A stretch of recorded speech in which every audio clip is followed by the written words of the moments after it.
mostrar para você quem é o Lulinha, filho do Lula.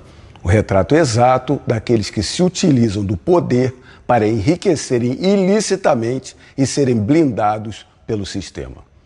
Fábio Luiz Lula da Silva. No ano que o pai se elegeu presidente, em 2002, ele era monitor de um zoológico em São Paulo. Ganhava seu salário, parece que foi a única vez que trabalhou. No ano seguinte, 2003, primeiro ano do governo do pai, o Lulinha virou sócio de uma empresa de tecnologia.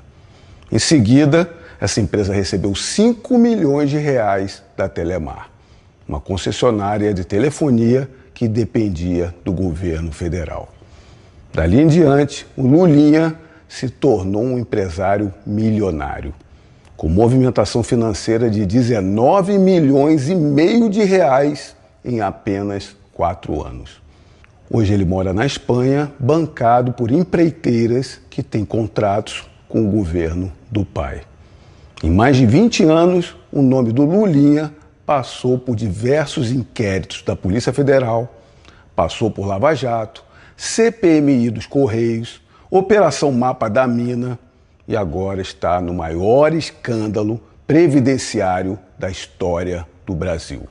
O roubo direto das contas dos idosos, dos pensionistas, dos aposentados de todo o país. E com tudo isso, sabe quantas vezes o Lulinha se tornou réu? Nenhuma. 0 denúncias do MP, seus processos todos arquivados, 0 condenações, investigado a vida inteira, blindado a vida inteira. Agora, só nas últimas semanas, foram reveladas nas investigações mais mensagens em que a lobista Roberta Luxinger, amiga íntima do Lulinha, escreve para ele que os dois trabalham em nível diferenciado. Eu sei, é o filho do poder. Disse ainda que nosso futuro é na Suíça. Lógico, com os pagamentos de cerca de 300 mil reais mensais, uma mesada em favor do filho do Lula, a investigação ainda identificou 1,5 milhão de reais de repasses com Lulinha aparecendo pelo código o filho do rapaz. Enquanto isso, a lobista do Lulinha ainda comprava joias, colar de diamantes, para dar de presente para o chefe de gabinete do presidente Lula, o tal do Marcola, que também recebeu pagamento identificado de 249 mil reais. Tem mais, as viagens documentadas do Lulinha, a lobista e o careca do INSS, sempre juntos, viajando para Lisboa, para Madrid, de classe executiva. Tudo isso enquanto os 6 bilhões e 300 milhões de reais que eram descontados, sem autorização, roubados da aposentadoria de milhares de idosos de norte a sul do país. Várias as entidades associativas e de fachada faziam esse desconto. Aqui o irmão do Lula, Frei Chico, está envolvido no esquema, com assinaturas falsificadas e servidores cooptados. No centro da roubalheira, o careca do INSS, principal operador da fraude, dono de uma das entidades que arrecadou sozinha 221 milhões de reais em descontos roubados. O mesmo careca do INSS que circulava ali pelos ministérios do governo Lula, esteve 5 vezes no gabinete do assessor especial da presidência, o Berger Barbosa, também colado no Lula. A empresa do careca do INSS que pagava a consultoria da amiga íntima do Lulinha, a Roberta Luxinger. E é essa amiga que comprava as joias e transferia dinheiro para o Marcola, chefe de gabinete, homem mais próximo no trabalho do Lula. O esquema, essa grande crueldade que roubou dos mais necessitados, de aposentadorias, de pensões, se revela dentro do gabinete do Lula, com integrantes da família e também da Presidência da República envolvidos diretamente. O que fazem as instituições?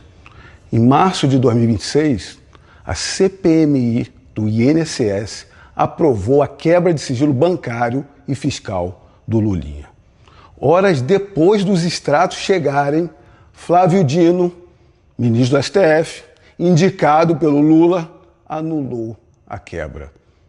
No final do mesmo mês, o relatório final da CPMI saiu pedindo o indiciamento de 216 pessoas, incluindo o Lulinha, por organização criminosa, lavagem de dinheiro, corrupção e tráfico de influência, com pedido de prisão preventiva por risco de fuga do Lulinha, que está agora na Espanha.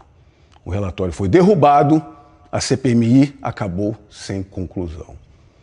No STF, enquanto isso, no meio desse ano, o ministro André Mendonça autorizou os inquéritos sobre tráfico de influência do careca do INSS junto ao Ministério da Saúde do Lula e na Dataprev, a estatal que processa todos os dados do INSS, onde o Lulinha também está envolvido. E como está essa atuação da Polícia Federal do Lula, que deveria estar tocando essas investigações? A PF trocou ao menos 3 delegados da equipe que investiga o Lulinha. Ainda acionou a AGU para contestar as decisões do ministro André Mendonça e, não satisfeita, fatiou o caso em 3 inquéritos separados, como manobra para tirar as investigações das mãos do ministro Mendonça. Todos sabem que já estão preenchidos os requisitos para a decretação da prisão preventiva do Lulinha. E por que nada acontece?